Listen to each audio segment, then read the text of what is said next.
नमस्कार, स्वागत है आप सभी का एनबी न्यूज पर। आप देख रहे हैं हमारा खास बुलेटिन अपने उत्तराखंड आपके साथ। मैं हूं अमीषा यादव। रुक करते हैं खबरों की ओर। मुख्यमंत्री पुष्कर सिंह धामी ने मुख्यमंत्री आवास में 45 नव चयनित अभ्यर्थियों को नियुक्ति पत्र प्रदान किए, जिसमें गृह विभाग के अंतर्गत 11 लैब असिस्टेंट एवं प्रांतीय आरक्षक दल विभाग के अंतर्गत 34 क्षेत्रीय युवा कल्याण अधिकारी शामिल हैं। मुख्यमंत्री ने सभी नव चयनित अभ्यर्थियों को शुभकामनाएं दी। उन्होंने कहा कि आज आपके जीवन की एक नया आगाज हो रहा है। मुख्यमंत्री ने आशा व्यक्त की कि सभी चयनित अभ्यर्थी अपने कार्य क्षेत्र में पूरी लगन और ईमानदारी से कार्य करेंगे। अगर नियमित दिनचर्या के साथ हम कार्य शुरू करते हैं, हर राह आसान होती है।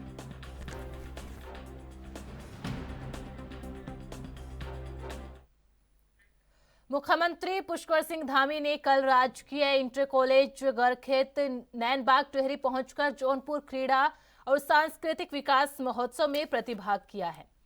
मुख्यमंत्री का समिति की ओर से जोरदार स्वागत किया गया। सीएम को कोट और टोपी पहनाकर सम्मानित किया। इस अवसर पर सीएम ने बारगढ़ से हिंगोती भद्रराज मंदिर तक 6 किलोमीटर मोटर मार्ग निर्माण, अगलाड़ थतियूड़ मोटर मार्ग किलोमीटर 10 से ठक्कर कुदाऊ खास कुदाऊ होते हुए स्वैलचक तक 4 किलोमीटर मोटर मार्ग निर्माण, गरखेत में स्थार हेलीपैड निर्माण, जौनपुर क्रीड़ा और सांस्कृतिक विकास महोत्सव को राजकीय मेला घोषित करने की घोषणा की है। मुख्यमंत्री ने सभी का स्वागत करते हुए कहा कि महोत्सव में पहुंचकर उन्हें खुशी की अनुभूति हुई। सीएम धामी ने कहा कि उत्तराखंड की 1 लाख से अधिक महिलाएं लखपति दीदी बन चुकी है और 1.25 लाख तक के लक्ष्य को जल्द पूरा करेंगे। किसानों को 3 लाख तक का ऋण बिना ब्याज के दिया जा रहा है।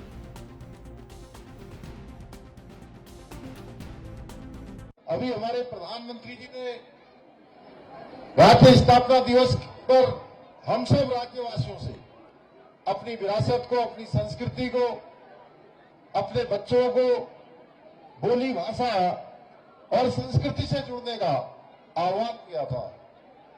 और इसके पीछे उनका यही मंतव्य है कि हम सांस्कृतिक रूप से समृद्ध हों। भाइयों बहनों, ये महोत्सव हमारे छोटे कारीगरों को, दुकानदारों को, किसानों को, व्यापारियों को अपने उत्पादों को प्रदर्शित करने और उनकी बिक्री करने के लिए भी एक मंच प्रदान करता है। प्रदेश सरकार के कैबिनेट मंत्री डॉक्टर धन सिंह रावत अल्मोड़ा जनपद के चौखुटिया ब्लॉक में आयोजित जनता दरबार एवं बहुउद्देशीय शिविर में भाग लिया। इस दौरान उन्होंने 17 करोड़ से अधिक शिक्षा विभाग की योजनाओं का लोकार्पण और शिलान्यास किया। साथ ही विभागीय स्टॉल का निरीक्षण किया। जनता दरबार में शिक्षा, सड़क, पेयजल, स्वास्थ्य का मुद्दा छाया रहा। 87 शिकायतें जनता दरबार में आई, जिनमें से अधिकतर का समाधान किया गया। मंत्री ने कहा कि प्रदेश सरकार के द्वारा जनता दरबारों का अभियान चलाया जा रहा है, जिसमें आज चकुटिया से इसका आगाज किया गया है। अब सरकार सीधे जनता के द्वारा जाकर जनता दरबार में जाकर उनकी समस्याओं का समाधान करेगी।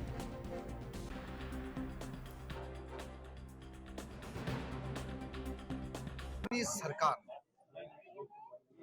जनता के द्वारा एक बहुत बड़ा अभियान हमारे पूरे देश में और पूरे प्रदेश में चल रहा है और सभी प्रभारी मंत्रियों को अपने अपने जिलों में जो है जनता दरबार, जनता मिलन के कार्यक्रम में रहना है। आज चौखुटिया में 87 लोगों ने अपनी अपनी यहाँ पे डिमांड रखी और इसमें से कई जो है उनके काम स्थानीय स्तर के भी हैं, कई जिले स्तर के भी हैं और कोई प्रदेश स्तर के हैं। मैं कह सकता हूँ कि जब से हमारे जिलाधिकारी आए हैं वो भी काफ़ी लोगों की सुनते हैं और आज चौखुटिया में जितनी डिमांड लोगों ने रखी है, आज 54 कामों के मैंने उद्घाटन भी किए। लगभग 18 करोड़ के कामों का शिलान्यास और उद्घाटन किया है। तो बड़ी बात यह है कि हमारी सरकार जो है लगातार काम कर रही है और इसी काम के कारण आज देख रहे होंगे आप कि जनता भी चाहती है कि भाई हमारे काम यहीं पे। यहाँ रुकते हैं एक छोटे से ब्रेक के लिए, जल्द हाजिर होंगे।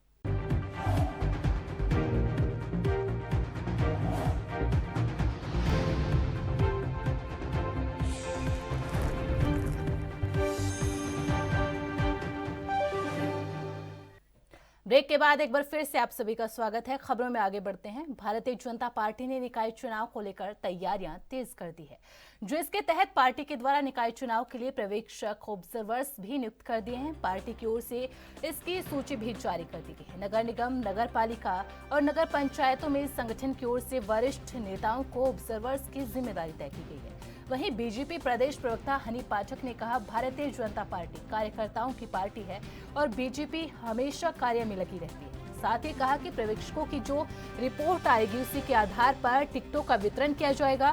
साथ ही उन्होंने निकायों में जीत का दावा भी किया। उनका कहना है, जिस तरह से जनता ने विधानसभा और लोकसभा में बीजेपी को आशीर्वाद दिया है, उसी तरह से जनता निकाय चुनाव में भी बीजेपी को अपना आशीर्वाद देगी।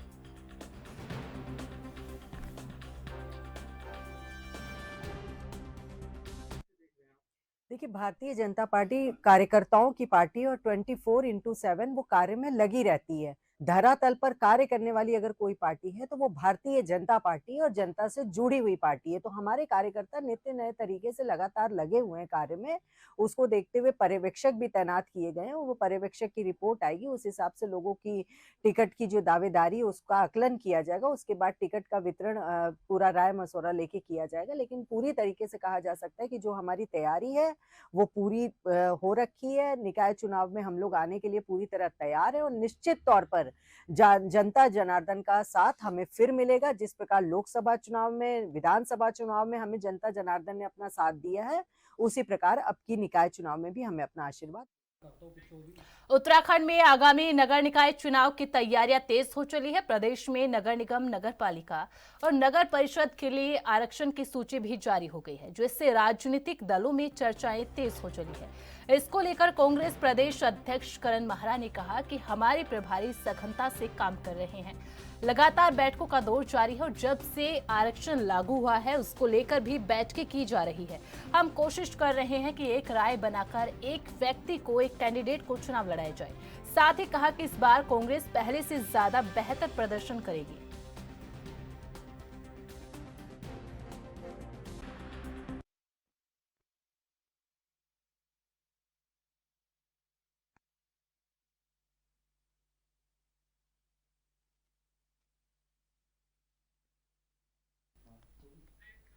उत्तराखंड में निकाय चुनाव का बिगुल बज चुका है, जिसके तहत ओबीसी रिजर्वेशन के अध्यादेश को मंजूरी मिलने के बाद सरकार ने रिजर्वेशन की नियमावली तय कर दी है, जिसे लेकर शहरी विकास विभाग ने अधिसूचना जारी की है। नगर निगम, नगर पालिका और नगर पंचायत के अध्यक्ष पद पर आरक्षण की स्थिति को लगभग साफ कर दिया है। हालांकि अंतिम सूची जारी होने से पहले एक हफ्ते का समय आपत्ति के लिए तय किया है, लेकिन रिजर्वेशन पर तीखी प्रतिक्रियाएं भी सामने आ रही है, जिसमें विकास नगर विधायक मुन्ना चौहान की भी प्रतिक्रिया सामने आई है।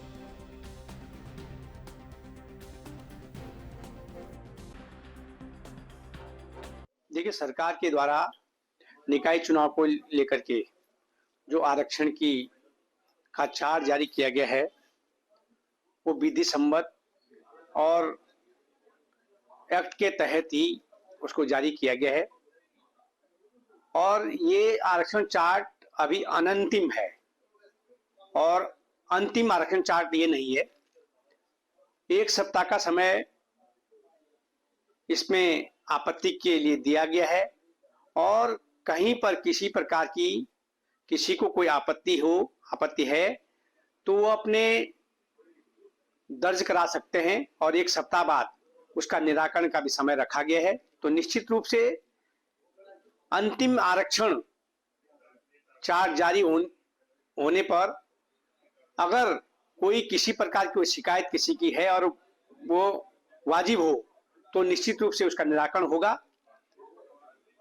लेकिन जो भी चार्ट जारी किया गया है वो विधि सम्मत है और संविधान के तहत आरक्षण जो पूर्व में तय है उसी नियमावली के तहत।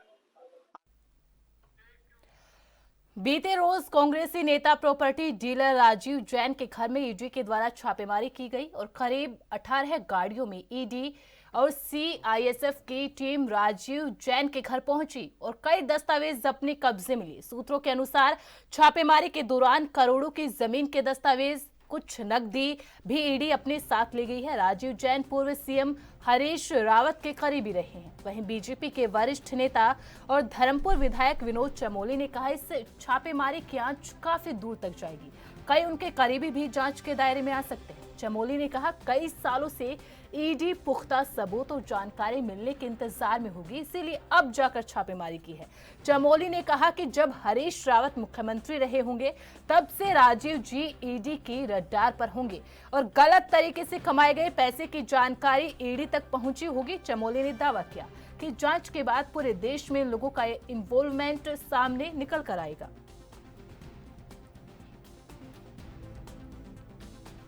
के बाद तब कहीं जाके छापेमारी होती है। तो मैं ये समझता हूँ कि जब कांग्रेस रिजिम रही होगी, जब हरीश रावत जी मुख्यमंत्री रहे होंगे, और आप जानते हैं उनके शासनकाल में ये लोग सर्वे सर्वा लोगों में से थे, तो तब से ये ईडी की रडार पर होंगे, ऐसा मेरा मानना है।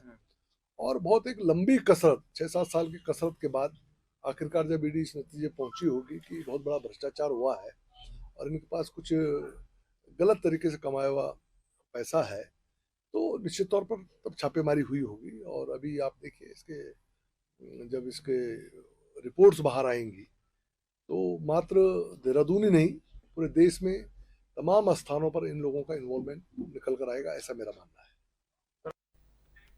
कैबिनेट मंत्री धन सिंह रावत ने सामुदायिक स्वास्थ्य केंद्र द्वारहाट का औचक निरीक्षण किया, जहां मंत्री ने सामुदायिक स्वास्थ्य केंद्र में व्यवस्थाओं का जायजा लिया, जिसमें स्वास्थ्य केंद्र में उपलब्ध सुविधाओं के बारे में, साफ सफाई, स्टाफ आवास की सुविधाओं का निरीक्षण किया। व्यवस्थाओं पर मंत्री धन सिंह रावत ने संतोष जाहिर किया है। साथ ही जनता के द्वारा स्वास्थ्य से संबंधित बुनियादी सुविधाओं में सुधार की मांग की, जिसमें चिकित्सकों की कमी के बारे में बताया गया, जिस पर मंत्री के द्वारा जल्द ही चिकित्सकों की कमी को दूर करने का आश्वासन यहां पर दिया गया। साथ ही सामुदायिक स्वास्थ्य केंद्र द्वारहाट के उच्चीकरण की बात भी कही। मंत्री ने कहा इस स्वास्थ्य केंद्र में जो भी बुनियादी सुविधाओं की आवश्यकता होगी उसको जल्द उपलब्ध कराया जाएगा, ताकि कोई भी मरीज यहां से रेफर न करना पड़े।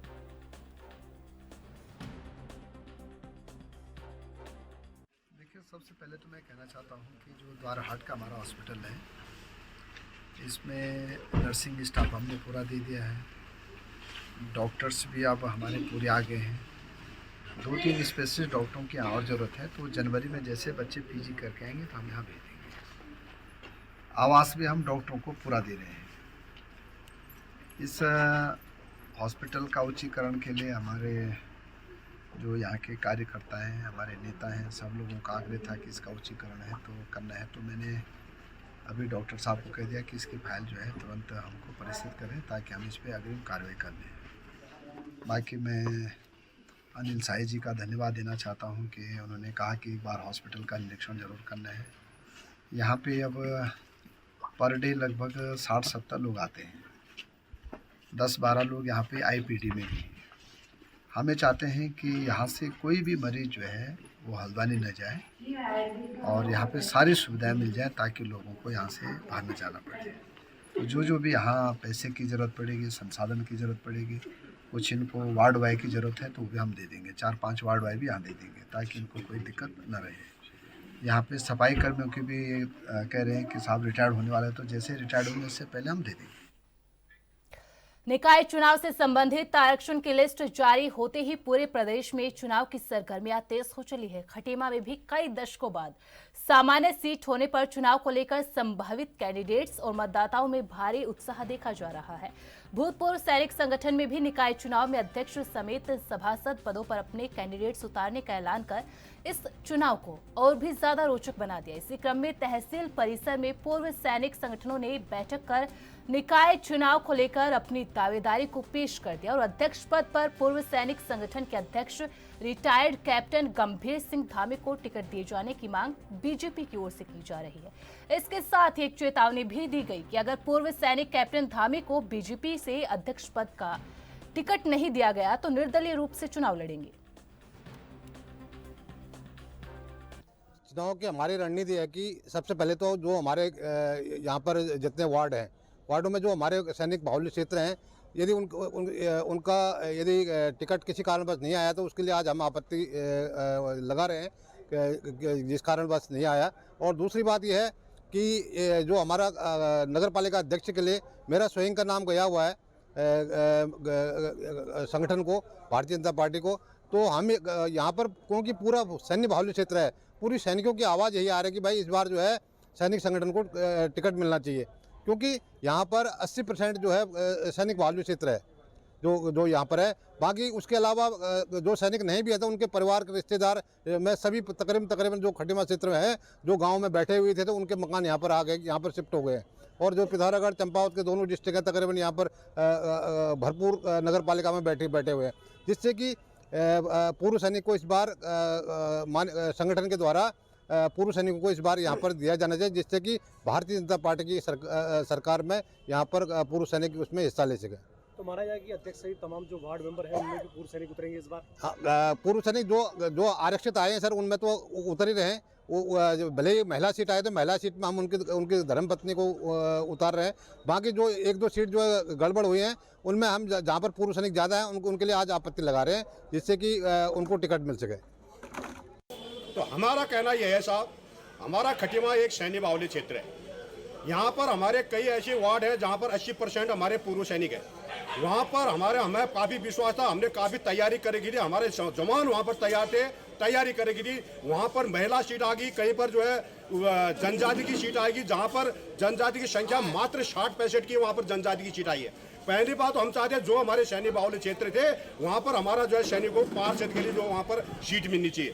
दूसरा, यहाँ पर अभी हमारा जो है नगर पालिका जो अध्यक्ष के लिए हमारा सैनिक हमने पहले से तैयारी करके है और हमारा सैन्य बाहुल्य क्षेत्र भी है। हमने यहाँ पर कैप्टन गंभीर सिंह धामी का नाम दे रखा है। तो हम सरकार से निवेदन करना चाहते हैं कि साहब यहाँ पर सैनिकों का ध्यान रखते हुए हमारे कैप्टन सिंह गंभीर सिंह धामी को भाजपा की तरफ से टिकट मिलना चाहिए। अगर बाय दफे भाजपा ने कैप्टन गंभीर सिंह धामी का अगर टिकट नहीं दिया, हम जो है साहब अलग से निर्दलीय प्रत्याशी खड़ा करेंगे। अगर गंभीर सिंह धामी खड़े होते निर्दलीय ठीक है, अगर गंभीर सिंह धामी निर्दलीय खड़ा नहीं होते तो सब हमें एक अपना सैनिक निर्दलीय खड़ा करेंगे हम, और भाजपा का सारे बाइकआउट करेंगे हम साहब। ये हम संदेश देना चाहते हैं सरकार से साहब। आपका नाम साहब पूरा? मेरा साहब कैप्टन नारायण सिंह सोन साहब, जिला उपाध्यक्ष। वहीं उत्तराखंड सफाई कर्मचारी संघ के प्रदेश अध्यक्ष संतोष गौरव के नेतृत्व में सफाई कर्मचारियों ने 21 सूत्रीय मांगों को लेकर एसडीएम रविंद्र सिंह बिष्ट और नगरपालिका ईओ दीपक शुक्ला को एक मांग पत्र सौंपकर समाधान न्याय की गुहार लगाई। वहीं मांगे न पूरी होने पर बिना सूचना के धरना प्रदर्शन, घेराव, काम बंद, हड़ताल की चेतावनी देते हुए कहा इसकी समस्त जिम्मेदारी पालिका प्रशासन की होगी। वहीं इस मामले में नगरपालिका ईओ दीपक शुक्ला, एसडीएम सफाई कर्मचारियों के बीच सौहार्दपूर्ण वार्ता में अधिकांश मांगों के संबंध में जांच कर कार्रवाई करने पर सहमति बनी है और बची समस्याओं के समाधान के लिए शासन ने स्वीकृति मिलने पर पूरा करने के लिए कहा गया है।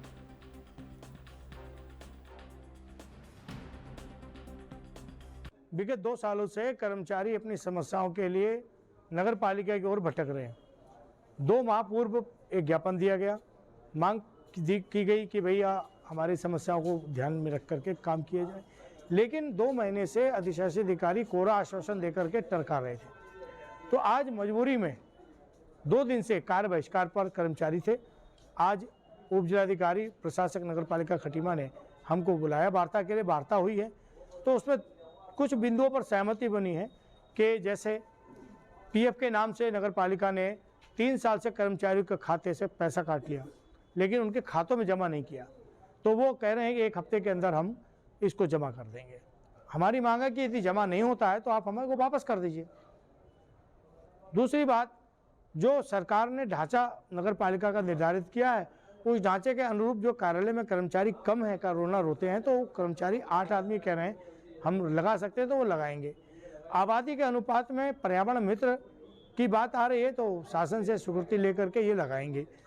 दूसरी बात, जो हमारे एरियर्स हैं, जो हमारे रिटायरमेंट कर्मचारियों की पेंशन्स है, जो मृतक आश्रितों का मामला है, उस पर जो है इन्होंने कहा पत्तावली दे करके 15 दिन के अंदर उसका निस्तारण करेंगे।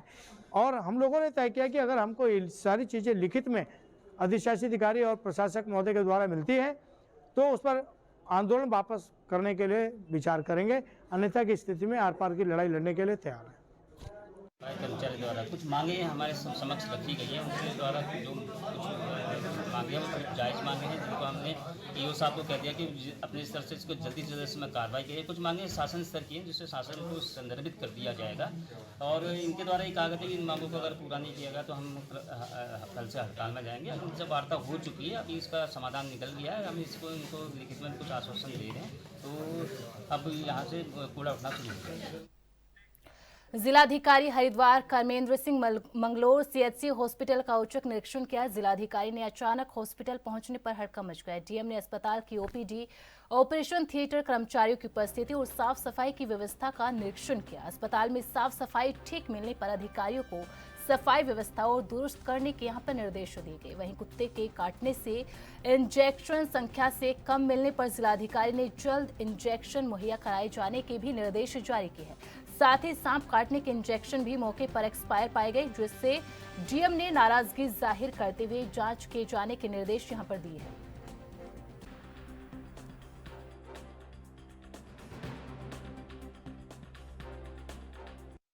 सीएचसी मंगलौर का निरीक्षण किया गया है, सेवन साहब हमारे साथ में हैं। तो यहाँ पे पाया गया है कि सामान्य व्यवस्थाएं तो यहाँ पे अच्छी हैं, साफ़ सफाई ठीक है, मरीज संतुष्ट हैं। मरीजों से बात की गई जो एडमिट है यहाँ पे, तो ओपीडी भी इनका अच्छा चल रहा है, इलेक्ट्रॉनिक पर्चे बना रहे हैं ये लोग। एक दो कमियाँ भी पाई गई हैं, जैसे इनके यहाँ कुत्ता काटने का इंजेक्शन नहीं है इनके पास में, तो जनता दो शिकायत भी की है कि 2-3 दिन से यहाँ पे ख़त्म हो गया है, तो निर्देशित किया गया तत्काल इसका इंतजाम कराया जाए, कल तक आ जाएगा यहाँ पे। इसके अलावा जो इनके पास एंटी वेनम इंजेक्शन था, जो सांप काटने की दवा होती है, तो वो दवा कंप्यूटर में तो 20 दिख रहा है, लेकिन मौके पे 6 पाया गया, और 6 में भी 5 एक्सपायर्ड पाया गया। तो ये बहुत ही आपत्तिजनक है और मैंने कहा है कि जांच करके कार्रवाई। सर्दियों के सीजन में अक्सर चोरियों की घटनाओं में बढ़ोतरी देखी जाती है, जिसे रोकने के लिए जनपद पौड़ी पुलिस अलर्ट मोड पर है। जनपद पौड़ी के कोटद्वार और श्रीनगर में सबसे अधिक चोरियों की घटनाएं सामने आती है, जिसको देखते हुए पुलिस ने जगह जगह चेकिंग बैरियर लगाने के साथ ही चेता पुलिस को भी एक्टिव कर दिया है।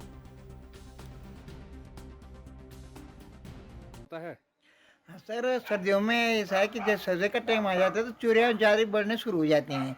चोरियाँ बढ़ने शुरू हो जाती है तो मतलब सरकार को चाहिए कि पुलिस को मतलब जितनी ज़्यादा से ज़्यादा गश्त है, रात को गश्त करना चाहिए। तो हम पब्लिक लोगों को भी जैसे ही कोई गलत इस तरह से गंदा आदमी नजर आता है तो उसको तत्काल पुलिस को सूचना देनी चाहिए कि ये मतलब इस तरह से है करके। रात के टाइम पर पुलिस को तो मतलब रात के टाइम पर गश्त जरूर गली गली में मतलब इस तरह से गश्त बढ़ा देनी चाहिए।